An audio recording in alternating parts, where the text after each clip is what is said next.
मैं फौजिया का हाथ पकड़कर उसे एक रूम में ले आया। बहुत बेहतरीन किस्म का रूम था, जिसमें एक बहुत बेहतरीन बेड बिछा हुआ था। मैंने फौजिया को कहा कि यहाँ मेरे साथ बैठो। फौजिया मेरे साथ बैठ गई।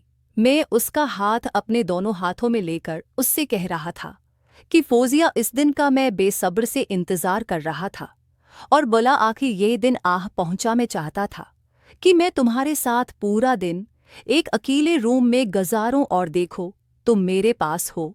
हम दोनों अकेले हैं और अकेला रूम है। मैं उन लम्हों को अपनी जिंदगी के यादगार लम्हे बनाना चाहता हूँ। नूर कहने लगी कि वकास, मुझे भी इस लम्हे का बेसब्र से इंतजार था। मैं भी तुम्हारे अंदर हमेशा हमेशा के लिए संभार जाना चाहती हूँ। मुझे अपनी बाहों में समेट लो और मुझे हमेशा हमेशा के लिए अपना बना लो। मैंने कहा, फौजिया, अब मुझसे और इंतजार नहीं होता, चलो काम शुरू करते हैं। फौजिया कहने लगी, मैं तो कब से तैयार हूँ, मैं तो बस तुम्हारा इंतजार कर रही हूँ। तुम्हें जो करना है, जैसे करना है, मुझे कोई एतराज़ नहीं है। मैं राज़ी हूँ। मैं चाहती हूँ कि तुम खुद भी सुकून हासिल करो और मुझे भी अच्छी तरह से सुकून पहुँचाओ। खुद भी जन्नत की सैर करो और मुझे भी जन्नत की वादियों की सैर करो। ये कहकर मैं उसको लिटाने ही वाला था कि दरवाजे की बेल बजी। एकदम उसने अपना दुपट्टा ठीक किया और उठकर बैठ गए और मैं अभी एकदम हैरान व परेशान हो गया कि इस वक्त गेट पर कौन आ गया था। मैंने कहा, फौजिया, तुम यहाँ बैठो, मैं गेट पर देख कर आता हूँ कि आखिर कौन आया है। और फिर मैं अपने कब्रे दरअसत करके गेट पर आया।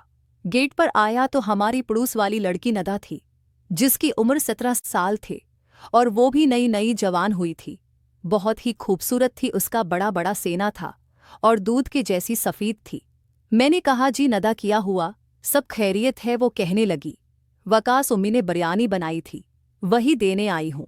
उसने बिरयानी की प्लेट मुझे पकड़ाई। मैंने उससे बिरयानी ली। मैंने कहा, तुम रखो, मैं प्लेट खाली करके देता हूँ। वो मुझसे कहने लगी कि मैं खाला से मिल लूँ। मैंने कहा कि नदा, घर में कोई नहीं है, वो हमारे रिश्तेदारों के यहाँ एक छोटी सी पार्टी थी तो सब लोग वहीं गए हैं। मैं घर पर अकेला हूँ। तो नदा ने कहा, ये तो अच्छी बात है, मुझे वैसे भी आपसे बहुत सारी बातें करनी थी। वो एकदम अंदर आने लगे। उससे क्या पता था कि पहले से मेरे घर में फौजिया मौजूद है, जो नदा से 2 साल बड़ी थी, जिसकी उम्र लगभग 19 साल है। और मैं और फौजिया एक दूसरे को पसंद करते हैं और आज मैं फौजिया का काम तमाम करने वाला था। अब ये बैठ में नदा भी आ गए थे। अब जैसे ही नदा घर से अंदर आने लगे तो मैंने कहा, नदा, घर में मेरे कुछ फ्रेंड आए हुए हैं, तुम्हारा इस तरह अंदर आना अच्छा नहीं है। वो कुछ गलत न सोच ले हमारे बारे में। तुम ऐसा करो कि 1 घंटे बाद आना, वो लोग जब चले जाएंगे, और घर वालों को बोल के आना कि मैं प्लेट लेकर आती हूँ। तो नदा कहने लगी कि ठीक है वकास, में 1 नहीं 2 घंटे बाद आऊंगी। और फिर नदा चले गए। अब मैं दिल में सोचने लगा कि पहले उस फौजिया को लटाता हूँ, उसके बाद अगर नदा आ गई तो आज उसका भी काम तमाम कर देता हूँ। और फिर मैं बिरयानी लेके अंदर रूम में आ गया। फिर मैंने फौजिया से कहा कि फौजिया, पहले ये बिरयानी खानी है या हम लोग अपना काम करें? फौजिया कहने लगी कि वकास, जैसे आपको बेहतर लगे। मैंने फौजिया से कहा कि ये हमारे पड़ोस वाली खाला ने बिरयानी भिजवाई है, वो हमारे बहुत अच्छी पड़ोसी हैं। फिर मैंने कहा कि अच्छा फौजिया, बिरयानी खा लेते हैं, उसके बाद फिर आराम से काम शुरू करते हैं। फिर हम दोनों ने बैठकर बिरयानी खाई और बिरयानी खा के हमने बाद में तकरीबन 30 मिनट तक बातें करते रहे। उसके बाद फिर मैंने कहा कि फौजिया, रेडी हो जाओ तो गेम शुरू करते हैं। फौजिया कहने लगी, ठीक है वकास, मैं तैयार हूँ।